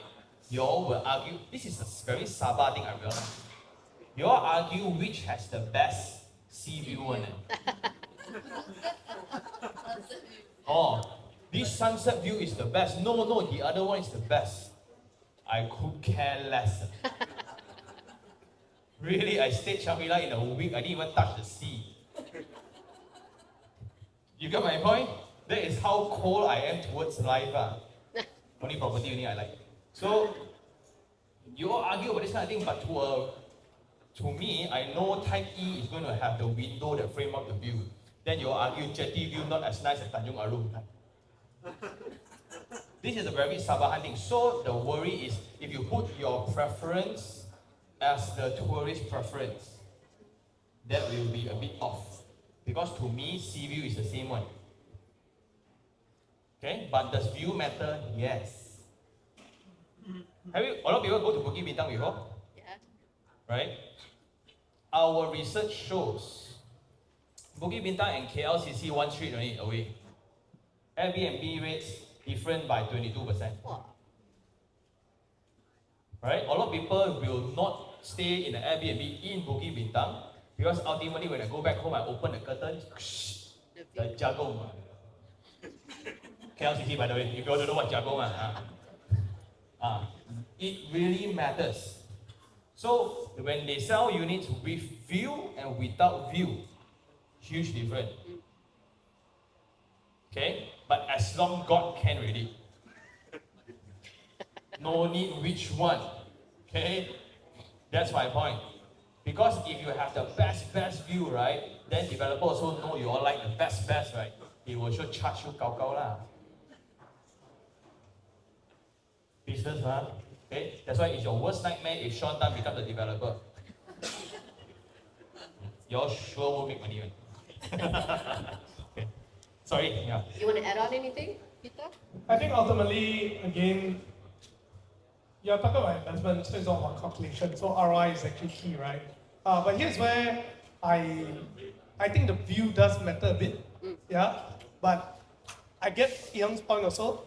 It's not so much about whether is it a jetty or not. Yeah, it's about do you have a view? And yes, when your view is a bit nicer, it does command slightly premium. But that also depends on location. Not every place when There you you have go, a yeah. particular view, Correct, then you correct. get it. Because like whatever example that he gave just now, like I said, KLCC, yes, you have 20% higher just because you got view of the Jagung one. Yeah. And it's not just that. If you look at Damansara Heights, right, certain units that's facing the Jagung, you get higher price, you know. Then the same block, one face the other and one face Jagung. Jagung is just premium lah. So then the question is, you have to ask yourself if you are debating about whether is it a view of a jetty or the other side of the sunset, right? You look at the data again, no? So I'm still a data believer. Yeah, I still quite believe in data. Not so much that I think you should 100% depend on data, but data always give you an indication, Yeah. right? So you look at it in the past history, did it command a better price first? If it did not, then you are just wasting time. Yeah, Numbers don't lie. Thank yeah you, numbers don't lie. Okay, the third question. Oh, sorry, yes, there's someone asking here. How important is project completion timing and having earlier rental income versus waiting many years for future tourism growth? Very important, I think. Okay, take it away. I think money today is money today, right? Yeah, you know time value money? Yeah, the 100 ringgit today is worth more than 100 ringgit 10 years down the road, right? Right, yeah. So it's all about money right now. And like Sean mentioned about the Airbnb game, right? Airbnb game is you want to sell it as peak, yeah? Which means that peak generally means everything look rosy and good and there's more and more other players coming in as well. So by the time when there are more and more other players coming in, generally it means more competition and stuff like that. So I'm a big believer that if you can get a unit and then very quickly you can get returns of it, it's actually a good idea. But here's the thing, right? That if you only base on that and then you say, okay, I'm gonna buy a unit based on that, then I think you're also a bit foolish lah. Because the question is about, do you consider multiple different points? So let me give you an example. If today you just say that in order for me to find a unit that I can get a good rental right now, but the particular unit is actually so much more expensive and the yield doesn't really make sense, then the money right now doesn't really make sense also, right? Yeah, so ultimately it's still multifaceted calculation. You want to know your median price, are you catching something that is actually at a good price, and so on and so forth. Yeah, so there's I think he'll definitely elaborate more on that. Yeah. My interpretation of the question is different. Okay, contractor one. Do I want one developer 4 towers straight away complete together, or do I want one by one? To maximize profit as a contractor, I will build one by one.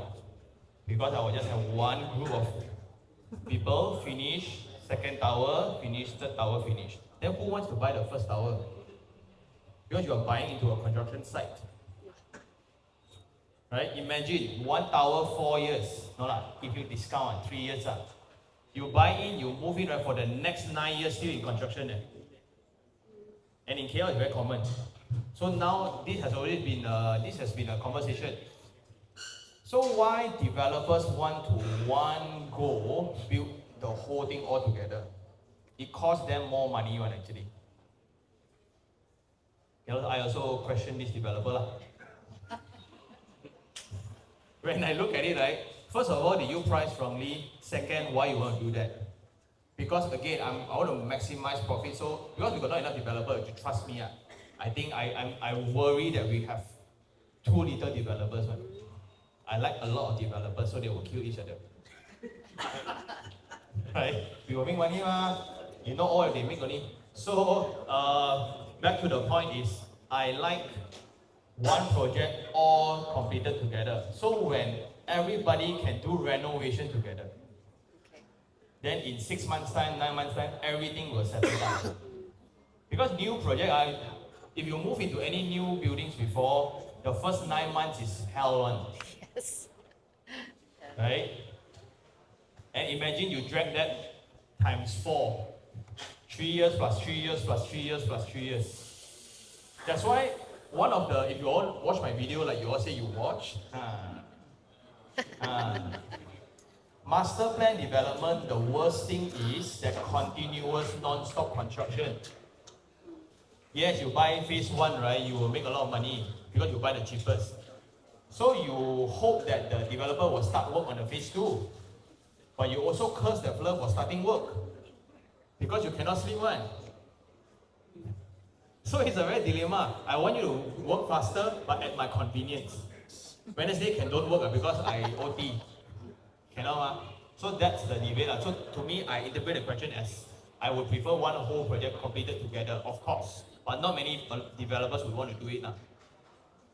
It's not beneficial to them from a financial point of view. The next question I think is a bit more, we go a bit personal. Someone is asking, I think it doesn't say for who, but I would like to hear from both of you. Have you ever considered buying property in KK? You sort of gave your answer earlier, but... Do you want to elaborate on that? Would you consider buying property? If the deal is good, why not? But I'm getting better ones. Okay.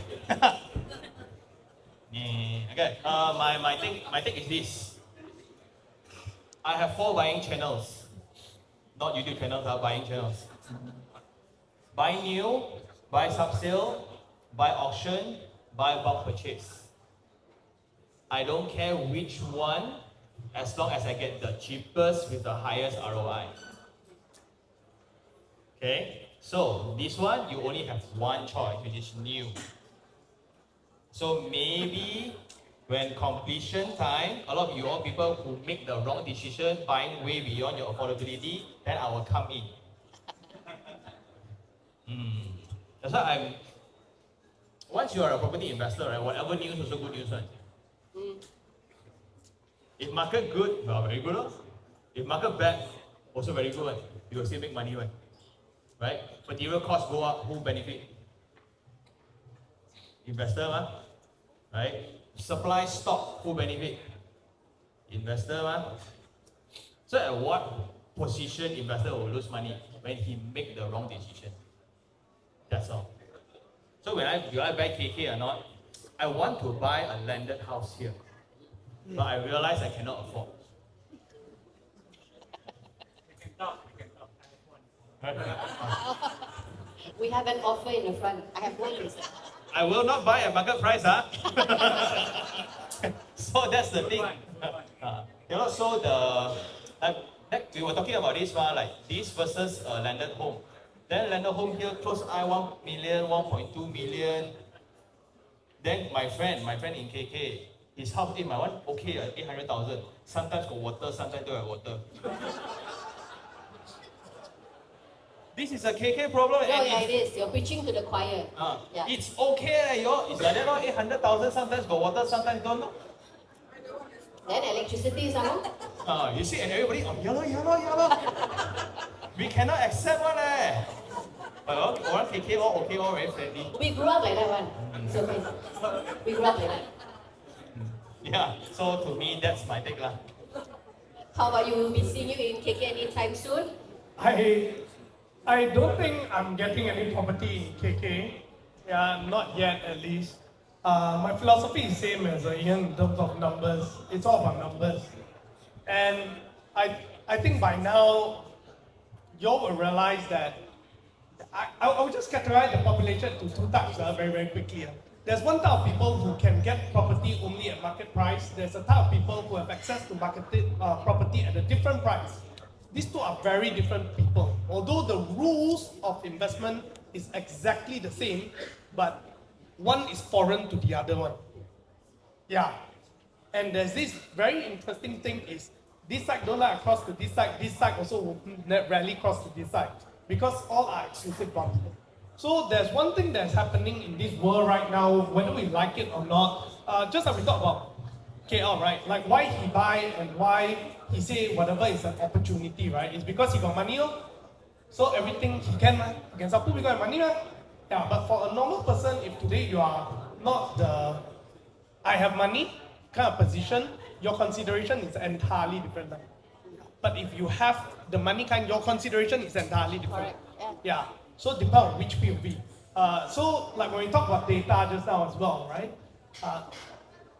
Data bends to people with money on to understand that. Yeah. So different level of wealth can bend data at a different level. Now, so then I know I'm a bit off, so then it comes down to me. I don't think I'm the kind of person who can bend money data to me. Okay?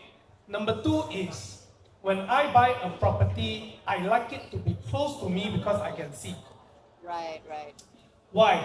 Because unless I talk to Ian a lot, I say, hey, can you introduce me to the right person to manage it and so on. Yeah. So I find it very fun to manage a property. Right. So that's the reason why I don't do a lot of it. So then that's the reason why I do not have a KK property. But if one day I'm so rich, ROI is not a problem. Yep, I don't mind. But if ROI is something, and for me to look at it is something, the number has to make sense. Yeah. So so far, before I can make sense of the number, the price already go up lah here. Right. So So essentially, never say never lah. Because never we say never never lah. know, right? Okay. Okay, moving on to the next question. We still have some time. Okay, this is a personal, point of view. Mr. Money say, I'm 25 something. If you're 25, you're 25, right? You're 25 something, right? You're 25 or you're 26. 25, 11 months and 25, Oh, 1 month okay. different. I see. So maybe different. 25 plus another 2 years. 27. So I am married. I hope to have a home with my partner and my dog. I will have 18% soon. Now we already have around 15%. But after we buy, our saving all gone on. I don't want to stay with my parents anymore. Maybe I can buy those house below market value. Maybe I can buy those below market value house. Question mark. I think I always tell people this, right? Cash flow is blood flow. Yeah, you got no blood flow, your heart stop. End of story. So don't kiang and die wanna buy. Yeah.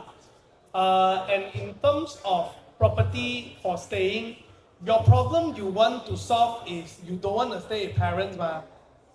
Your problem you want to solve is not I want to buy a house for something, right? For investment curve or stay curve. No, it's I want to run away from a problem.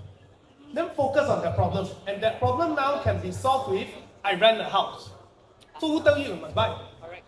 I think it's the danger of Asian, right? We have this love that we must own a property, cannot rent it, because if you rent means you give money to the landlord to what? I think it's okay, just rent. I tell you what, I also rent. I stay in a landed property that is rented. Why? Because I don't want to stay further away from my office. So I want to stay very near to my office and I want to land it. So I just rent. And I'm paying 3,500 for rental, right?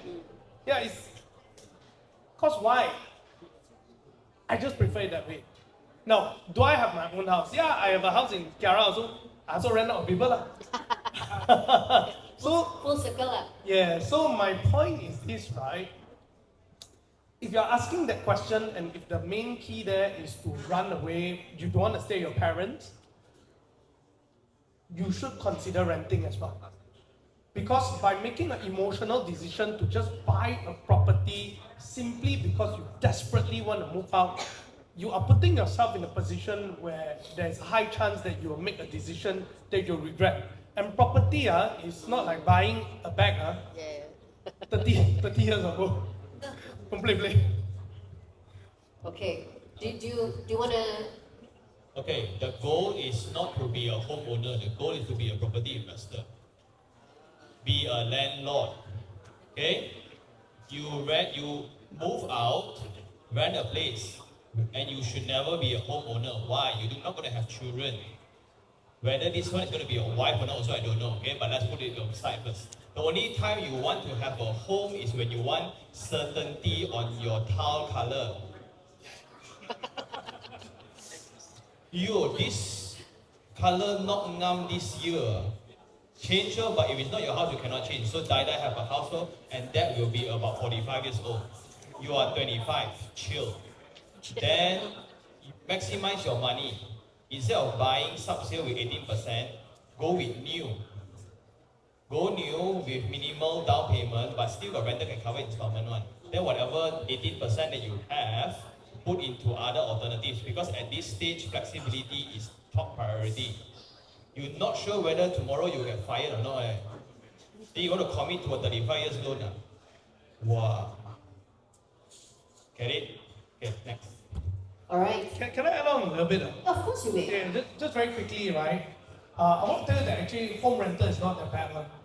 Okay, most of you have rented a house. Have you rented a house before? Like student days and everything else? Yes. Right? I don't think here got one. Here all stay. So if you're studying in KL, you probably experience that, right? Yeah. You may think that when I get married, it's different. I should own my own house. And he's precisely right. You just want everything to look nice. The truth is, You're 25, and if you're 25 and you do live an active lifestyle and you do work and you're not working from home, most of the time, You won't be home. you're not really at home. You're only at home after dinner, 3 hours, 4 hours, and you probably watch Netflix and then you sleep. Oh, I know already. If you cannot tahan, then stay Airbnb. Yeah, you can have a mini getaway after that, right? Now, so I think people who truly enjoy a home, number one, you are very introverted. That's number one. So you don't go out. You bring your friends to your house all the time. And you work from home. Yeah, my friends are that. Yeah. Okay. Now, number two is you have helpers. Wow. So when you have kids, the helpers settle your kids, and you are enjoying your home. Because I tell you, I got 2 boys. Do you think I look at the furniture? Bro, the moment I come back, I'm feeding the kid, putting her in the shower, and by the time I finish, I'm so tired already. I want to do my work. The thing that I really look at is where I sit and do my work, where I put the kids to sleep, and the bathroom that probably I spend the most time in, right? Yeah, so I'm running away from one. Sit there. So, you don't really get to enjoy it. So, if you are thinking a lot about enjoying the house, I will tell you that if you're in your 20s to 30s, maybe you won't really get to enjoy it. So maybe might as well you focus on investing and everything else, and then by the time you're richer, about 45, 50, then you dump in one shop without needing to think about money, and just own one of those homes that Malaysia homie will come and check out your house kind, right? Then you truly enjoy your house. Okay, thank you for that one. The next one, short question. How to buy or enter the cheapest property? Got PS some more. PS. Please be frank, yeah? Okay. I think that's what Sean's been the whole day, but never mind. So can you be frank 2.0? Access to deals is the toughest part of Malaysia real estate. Okay? Because reality is this. Friends and family gets better price than you. Right? Just like everything else. So, after friends and family, what's next? Business associates. Then past purchases. Then early birds. Then only you. Okay? So, how to then go around the market? So, now developers got 2 ways. One is genuinely open, everybody can buy. Okay? And some is cannot sell already, only people like me appear. Okay, so then a new trend is before you even know about the property, we buy already. But this comes from a person that eat, live, sleep, breathe property only one. So when I buy a property, I will go through 4 buying channels. Again, in one existing property, like this one for example, is the developer still selling? Maybe. Is there sub-sale? Yes. Is there auction? Maybe. Is there bulk purchaser? Yes or no? Okay, if yes, which one gives me the best deal? But a lot of people don't go by this route. What they do, I like it though. I can imagine my kid growing up here. Buy lor. So because and let's be very honest, we all only going to buy one only in our lifetime. Think so much for what? At most 2. Not every people buy property every year. That's why if you're in the game for so long, it matters if you want to buy 10 or 20. If it's buy one only, buy what you like, that's the wrong concept lah. I will always want to protect because every time it's this, every time you buy already, I won't sell one. That's every car guy's excuse. I buy this GTR, I won't sell one. I will drive for the next 15 years, 2 years later boring already. Right, got new facelift, then I want to sell and buy again. Right, it's the same excuse again and again. So only then they realize that, oh, what I bought was too high. And the only way you lose money in property is you pay above median price. So all the haters I have, the only reason why they hate property is because they lose money. Why? They buy higher than everyone else. Because by default, inflation will push you through. Median Malaysian property year on year 2 to 3%, close eye. But you think only 2 to 3%, man? You look at your landed property, last year and this year already how much? Okay, so it's even more, but that's the median. So by inflation, material costs will only cost higher, land costs will only go up higher, labor costs will only go up higher. How can you lose money? Oh, when you pay a price that is too high, lah. So who's to blame? So that's why I am so persistent about channel of buying. Is because if you just put in a little bit more effort, of course, is auction better or sub-sale better? Depends if you got money or not, depends on the unit itself. But if you got no money, new is the only way. Right? So it depends, like when you got money or no money, then you point at me. No. Okay, so that's my take on this, why I'm so insistent. But again, not all developers are willing to work with bulk purchasers. Because it kind of destroys the reputation a little bit. Okay, so this one, okay, because now everybody listening, right? A deeper question. Let's say 50% unsold. A project of that you bought, 50% unsold. Do you prefer a bulk purchaser to buy up the rest? Or do you prefer the developer to just let it go empty and slowly sell out one by one?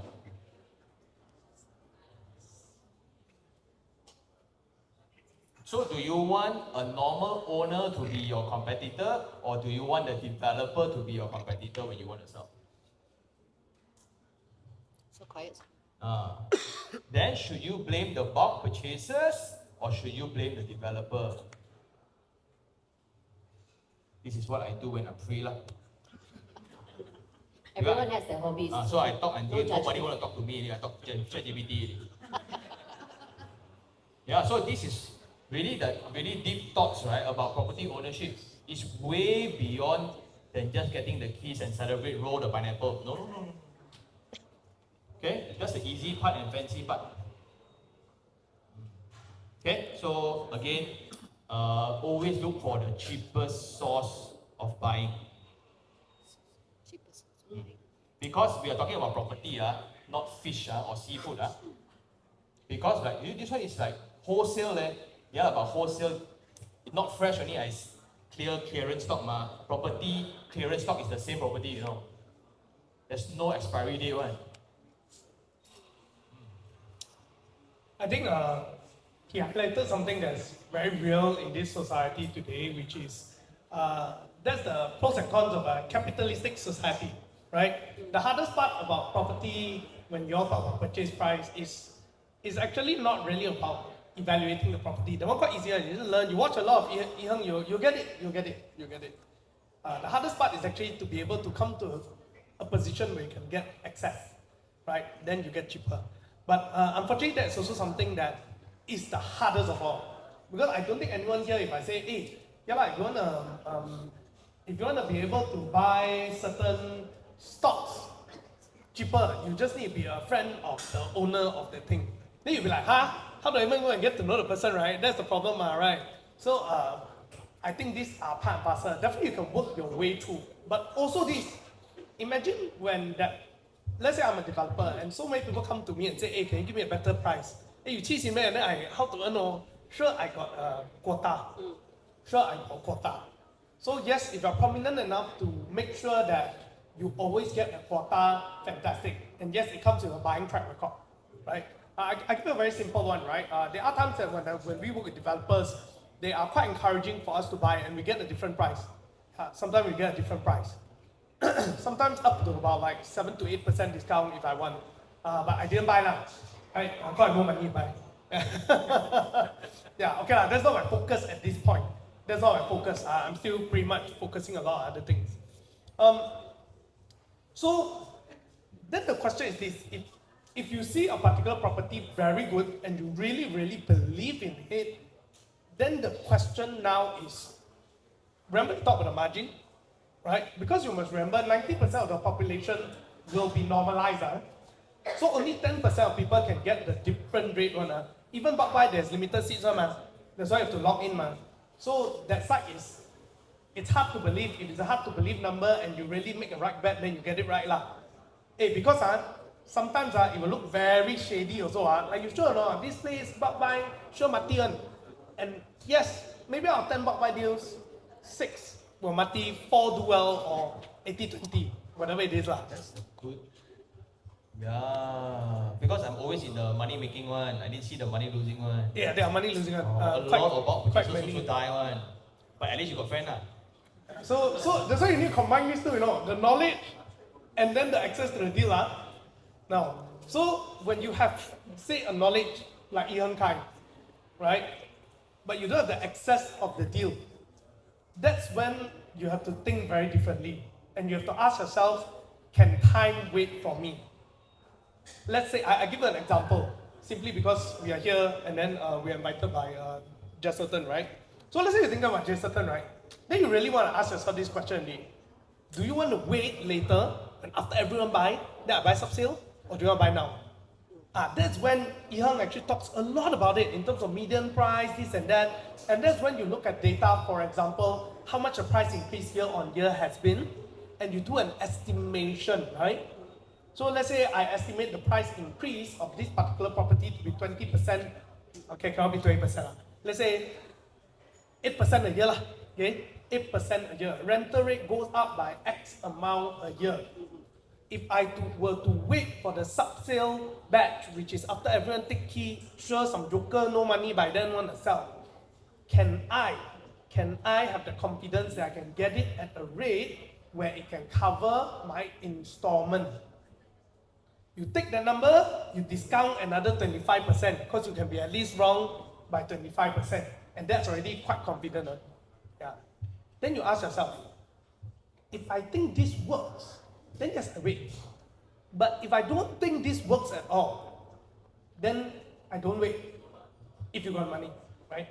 And last also, you may ask yourself this question, am I working towards building that kind of channels like he has, right?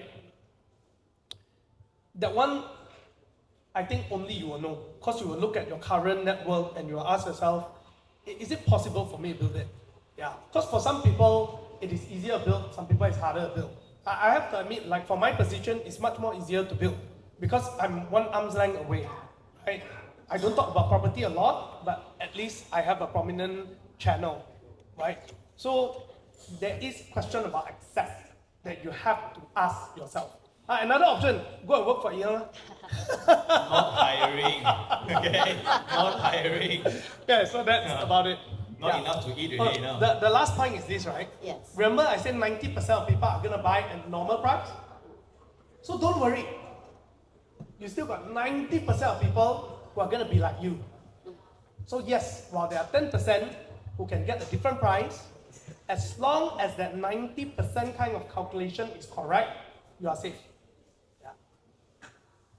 All right. We have time for, I think, 2 more questions. Okay, and then we'll wrap things up. So the next one is, what's your take on a few commercial properties that are competing in the similar time frame? Can you send another slide? Define commercial. Is it office ke, shop office ke, retail ke? Can you define further? Or is it a mall? Airbnb. Okay, you lah. Oh, Okay, so if it's so right like Airbnb. Okay, kena marah pula. Okay, so to me is yes, if Airbnb you play side by side, correct. One got more, one got no more. Which one you buy? With more, right? Will it be cheaper? Then, how much higher must your room rental be for you to justify that purchase? Because tenants or users will want the convenience. That convenience doesn't come free one, then that's why the yield may be the same. This one cheaper rent but cheaper price, your one higher rent and higher price, but that's sustainability point of view. If the mall is like the biggest mall in KK, the most happening mall, the price will go up. But then there's also a risk, it will go down also. So then how much devotion you believe in the developer? Lor?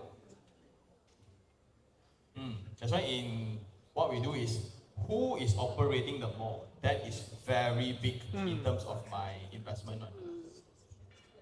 So one of my unit, last time it was another developer. Then when another bigger developer come and take over the whole thing, price just increase. Announcement only haven't started work yet. Just because a bigger brand developer come and take over the whole mall, they have better clientele, better business operators, then straight away increase already. Yeah. And that is everything. That's why mixed development is a double-edged sword. If it's good, it's very good. If not good, it's because we have seen enough of terrible malls, I think all of us. Yes. Right? Klang Valley, plenty example. No, it's a very nice empty mall. The lighting is very good. Gila, because nobody walk. But that's still alive one. Don't know why. So that's my take. So then it depends on your own homework. I cannot tell which one because you got a lot. Easily like 12. Right? And all punchline the same one. Sea view. Access to Gaia Street. Same one. That's why people come to KK. So that's why as a local, you need to know the nuances. Nuances here means unit layout, price per square feet, potential rental rates, operator, brand, retail, longevity. This one will build halfway zao or not? No, you see, we are so privileged that we don't even talk about that. The biggest fear of a property is not buying a money losing one, is you didn't even take the property. That's a bigger question. Okay, so after that, okay, then only you do your tier. So there will be like 6, then you run your simulation. But to me is get the lowest, not lowest, the highest potential ROI one. I got nothing to add for that. Okay, so we move on. Thank you so much. Hope that answers your question. He's still around later. You got some more things to ask. Okay. The next question. Okay, this one is very KK specific. So they say, when you say landed first in KK, do you mean specifically terrace, semi-D, bungalow, or any landed title, including older subsale or cheaper landed? And if landed is currently out of my budget, what's your recommendation plan B that still follows your strategy? For example, a condo in a prime location, in bracket, high demand plus easy resale, or something else. What criteria must it meet so it's still a safe first buy? It's a If multi-pronged money is question. not an issue, buy the hotel lah. Just kidding lah, okay, just kidding. Okay. Of course, okay, the thing is this, highest, if you look into NAPIC is the official statistic data for Malaysia. Number 1 price appreciation product is terrace house. Not all landed. You buy bungalow, you actually lose money because not enough rich people. And the rich people, all the kids also live with it, you don't want to stay with him. Okay, so the demand for big houses is actually shrinking. So what we see now is mega condos, 3,000 square feet, 4 bedroom only. Then your living room is as big as this. That's the trend. The second thing, if you can buy a landed terrace house, that's a guarantee, but that's why it's so expensive. So what's your alternative?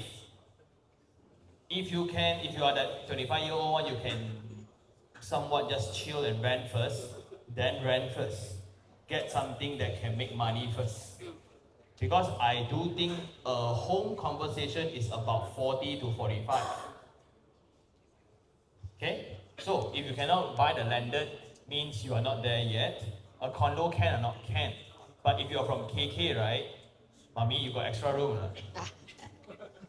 I will ask that first, right? Because deep down they want you around. Just don't see each other that often. Right? Before breakfast, job. So, eat outside. That's why I do think a lot of KK not enough developers. Not enough landed homes. Yeah, lor, that's why sometimes got water, sometimes no water also okay, right? My answer to that is that is a condo bad? Like if you want to buy this for own stay, my only checkpoint is what if your neighbor is running Airbnb? Will you regret? Are you okay to come back to a different neighbor every day with a luggage bag? You all know that sound, right? Why you all look at me like it's what sound? Your luggage bag ah! Oh, That's the number one complaint for Airbnb residents. the sound of it. Because one family come 3 people, don't know why 6 luggage one. Then if the design of the corridor it's like a, okay, I will go technical. Double loaded corridor, no void one. You will just have a karaoke echo like that. Oh my goodness. And non-stop one. Then every time people open and close door, boom. So, okay, so you see how nerd I am? I go down to details one. So this one got void, single loaded corridor, what a luxury. Why sell this price? I could have sold double the price and nobody will complain. A bit harder to sell, but yeah. So that's my suggestion. If you want to buy one for own stay, I have this 85% rule. If the rental can cover 85% or 90% of your installment, it's a good own stay project. Because what you like versus what makes money is 2 different things. I want peace and quiet, I want away from the city, I want privacy, no rental one. Okay, so a nice balance is I want close enough, but if I want to exit 5 years later, I assume you want to work hard lah. I want to upgrade, right? So 5 years later, I can still let go the unit because by that time, the rental can cover the installment for the new buyer. So I can exit. Again, it's protecting the baseline. If the current rent can't even cover the half the installment, right? It's a very emotional buy. So it's either you're very rich or you're not informed. Okay, this was high rise, not landed. Landed confirm cannot cover one, don't talk. Right? But if you got money, if you really got money, so this is I keep saying this, if I got all the money in the world, right, I would buy all corner lots available. Oh. Yeah. No matter what price. Confirm make money, right? Everybody also, yeah. If got money. If got money. Yeah. Thank you. And to wrap it up, Peter. Oh, what was the question again? Oh, about landed Yeah, property. yeah, What about landed property in? It's about the rule just now. I talk about you gotta. This shouldn't be your number one property. Right. I think when it comes to your first property, depending on what you're looking at, I think Sabah here KK is unique. As in the first one you want to get is actually a landed unit, right? I'm not sure about the rental rate of landed here, but I think the rule should apply where apartments and high-rise should have a better rate, right? I would say that at the end of the day, your first property is always about location. Location. There's only one thing that can kill location is a bad operator of a place, which I'll just give you an example. In a PJA, there's an LRT station called Ara Damansara LRT station, right? There's this stretch of shops there all the way leading up, properties leading up to Cheetah Mall, where I think that if it was more well managed, the value could have been way more unlocked. It would be like wow, like that. I know where it is. Yeah, so every time I look at it, right, I feel like such waste, right? Yeah. Anyway, my point is this: if it is your first property, I would already encourage you to buy a property to rent out. Don't buy a property to stay, because unless you're very rich, yeah, you already know that things are going to be taken care of. If not, it's better to find ways to generate income first. And when you buy a property that can rent out at a decent rate, Okay? You have to understand, property value goes up along with rental rates. So, I think the first thing to do is that buy a particular property with a good rental yield, and then every year increase a bit. Every year increase a bit. Whether is it 50 ringgit, 100 ringgit, increase a bit lah. Yeah, depending on how, you know.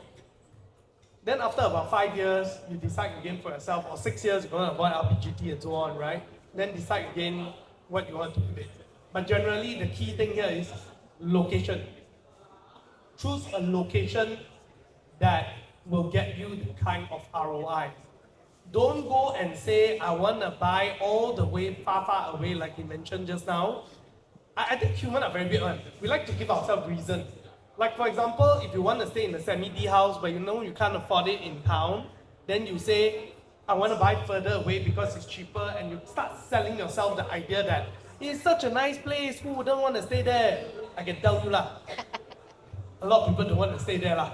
Yeah, or people who want to stay there will only be the buyers, not the renters lah. Yeah, so you must think about it that way. And at the end of the day, try not to look at a property, if it's your first unit again, don't look at a property as you are the owner in the sense where I am gonna be happy staying, it's my dream house. Try to look at it from a renter's POV. Imagine if you're a student or you come from another state, will you want to stay in this place first? If you look at it that way and then you say, oh shucks, I'm gonna pay a little bit more just to stay here, then I can tell you that generally is a good purchase. So think of it as, if I don't buy, if I'm just gonna rent, will I rent or not? That will give you a very simple guide. So if you think that your opinion is biased, you ask your friend. You bring your friend there. You say, hey, you want to rent? I heard this place rent like that. You will rent or not? You ask them. Because when it's rent, we become very realistic one. That's true. But when we buy, we become very emotional. Yeah. All right. Thank you so much for that. Ladies and gentlemen, that wraps up our question and answer session. Thank you for your questions. Those of you, don't be disappointed. Don't cry in the toilet. Your question tidak kena ask. You can still go up and ask them if you have any burning questions you want to ask. On that note, let's give a big hand to Sean, Han, and Peter Yong for making the time and sharing the expertise and insights. Now, as promised, please stay back for the lucky draw, very quick one. We have 4 lucky draws.